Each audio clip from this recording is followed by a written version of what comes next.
Okay, so we talked about biotic and abiotic factors. I think you all have a good grip on what that means. Biotic factors are living things that are affecting other things in an ecosystem. Abiotic factors are not living, but they affect everything in an ecosystem. So if we think about our little yeasty beasties here as being in an ecosystem, they are. What are the living things that are affecting each yeasty beastie? There's not a whole lot there, is there, as an ecosystem? I mean, I used my tap water at home. There's probably some bacteria in there. So other than the yeasty beasties, there might be some bacteria. The canning jar was just sitting on my shelf open. I didn't wash it out or sterilize it or anything. So there were probably some bacteria on the surface of the jar because there are bacteria on every surface in your home. But really, it's not like we have plants or fish or turtles or frogs or other animals in there. So there's not a whole lot. In terms of the abiotic factors that are affecting those yeast, though, what are the abiotic factors that would affect yeast? How many of you said you had actually baked bread yourself? Have you been in home ec? Have you had Foods and Nutrition? Because they do a yeast bread project. I think she still does that. So temperature is big. When you put yeast into bread dough and you knead up the yeast, you put it someplace warm to rise for a few hours. It rises because the yeast are busy eating stuff, eating flour, eating sugar, and farting out carbon dioxide. So temperature is an abiotic factor. Now here, we don't have soils, there are a whole lot of things we don't have, but I used tap water. Tap water is neutral, it's not acidic.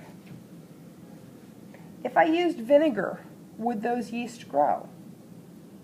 Probably not. If I put them in bleach, would they grow? Probably not. So pH is a factor. So these are all abiotic factors and their influence. And the thing that's true for every organism on the planet is there is some range of conditions that they do well in. Okay? There's a range of conditions that they can survive in, a range of conditions that they can do okay in, and a range of conditions where they can really thrive. And those are very often slightly different. So let's start off looking at the one that I mentioned first, which is temperature. Oops, that's not the slide I want. Sorry. Temperature.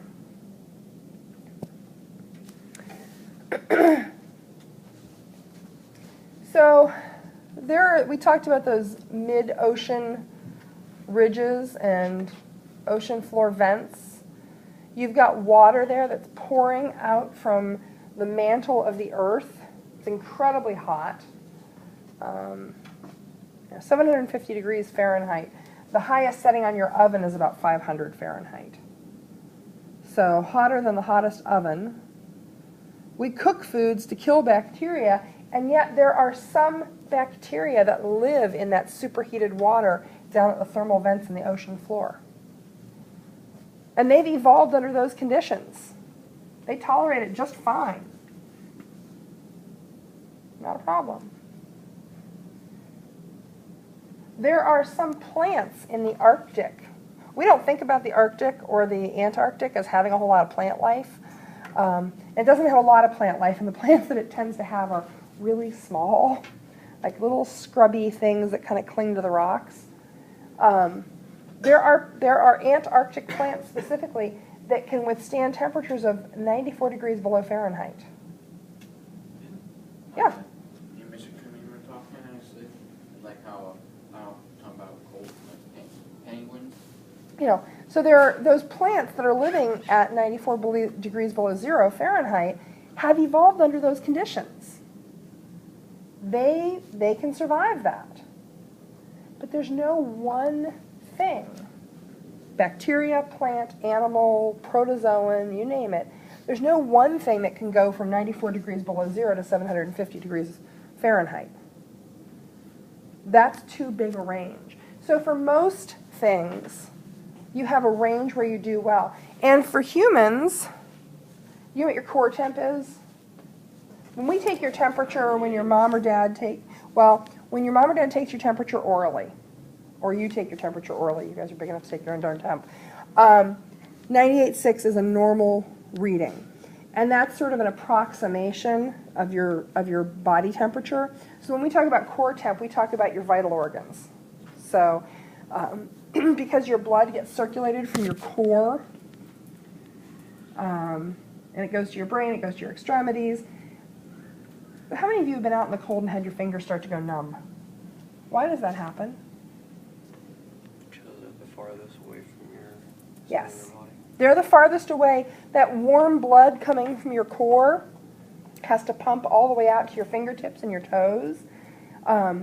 You can survive without your fingertips and your toes. And people who get frostbite find that out because very often they lose their fingertips and toes.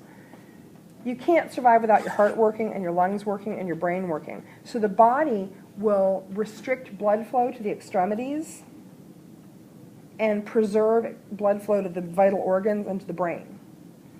And that's because your body is trying to keep your core temperature in a given range. And the bottom of the core temperature that you can survive is about 86 degrees.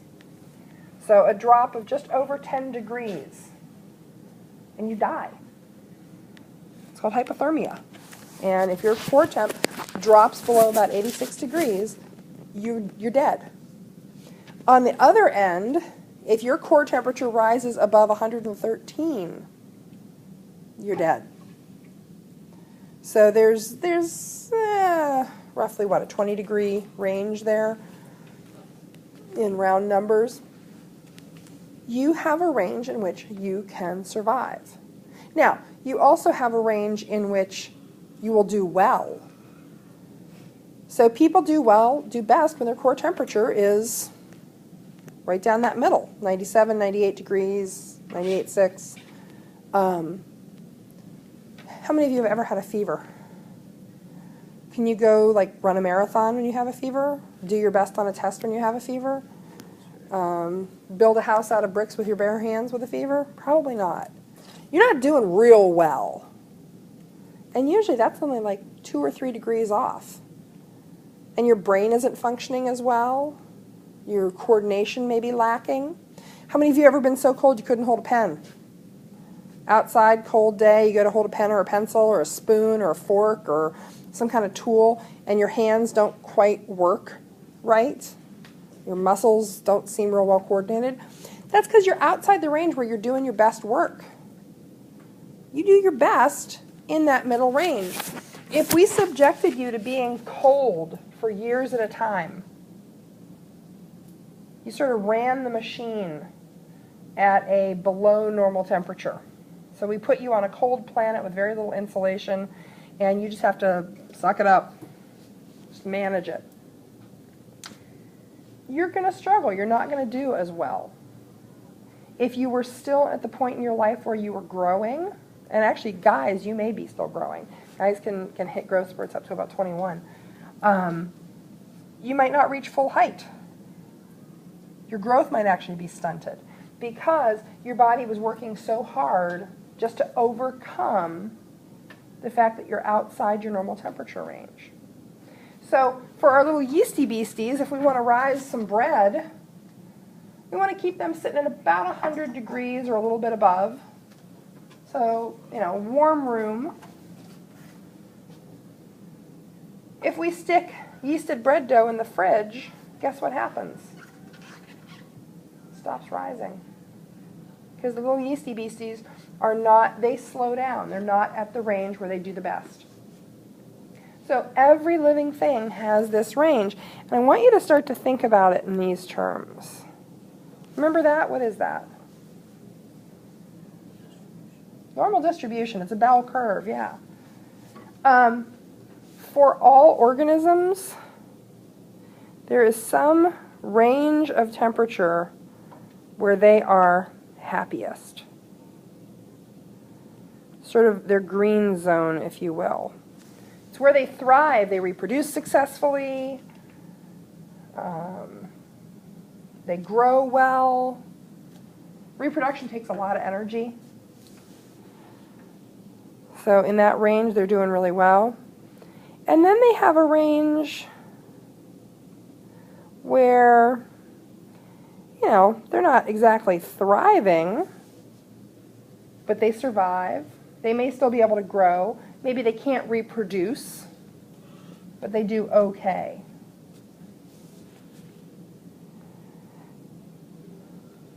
And then there's typically a range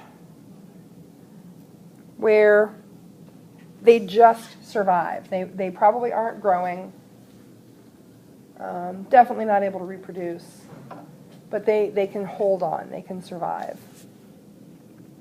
And what do you think the last range would be? Death. So for humans, you know, this is that over 113 or under 86.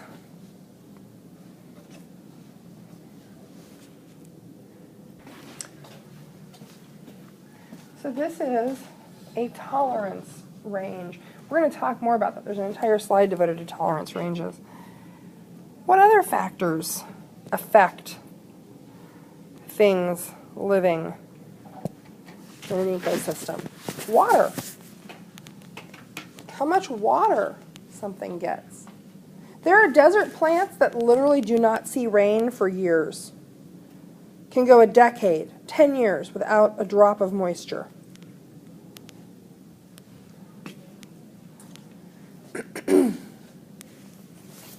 There are plants in the rainforest that can, you know, they can take 200 inches of rain a year. But if you put a desert plant in the rainforest, it's going to drown. If you put a rainforest plant in the desert, it's going to curl up and die. It's going to get cooked. So it's all about the range. And again, that exact same idea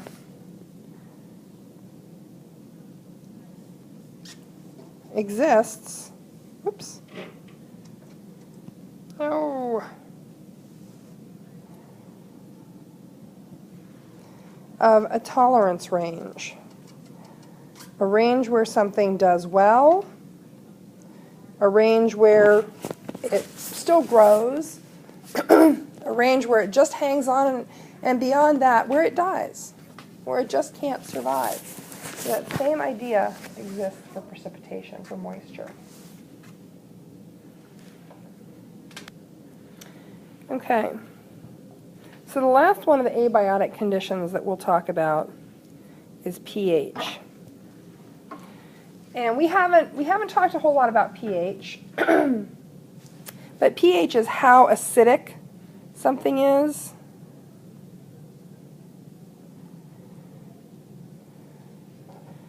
How acid or base something is. And neutral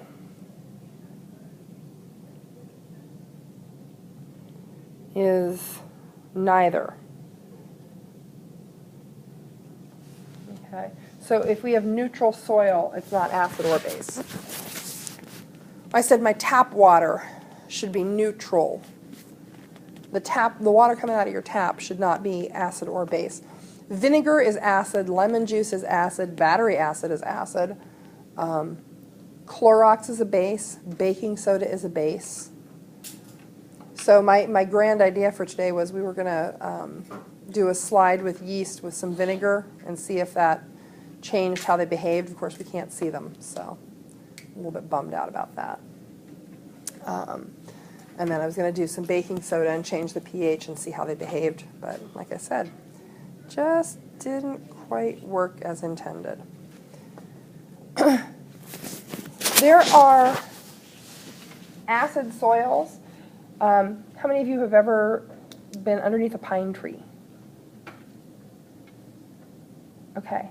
You have homework, Dustin and Jessica. Go find a pine tree. Go stand underneath it. Since you said you've never been there. I don't care what kind of pine. Something with needles. So underneath a pine tree, are there a lot of plants growing typically? Nice thick carpeting of pine needles though. Nice soft underfoot. Those pine needles tend to be very acid. The soil under pine trees tends to be very acid, very acidic. A lot of bacteria can't survive that. So we have soil bacteria, but we have soil bacteria that cannot survive that. We have soil bacteria that love that. And the soil bacteria that love that couldn't survive in alkaline soil. The key is, again, that everybody has a range in which they operate, and they are happiest in the sort of sweet spot for them. So every organism has a range of abiotic conditions they can tolerate and that they can thrive in, and outside that range, they're not doing so well. What we're really talking about here is an organism's tolerance range. The range of conditions that they can tolerate, the range of conditions that they can do well in. Okay? So the last few minutes that we've got, I'll have you go ahead. Tolerance is the only word on your vocabulary sheet that we've done today, though you might want to beef up your discussion of abiotic. If you just had not living, you might want to put something in there about, what are abiotic factors, because we just talked about 3 of them. So beef that up and look at tolerance, and we'll continue tomorrow.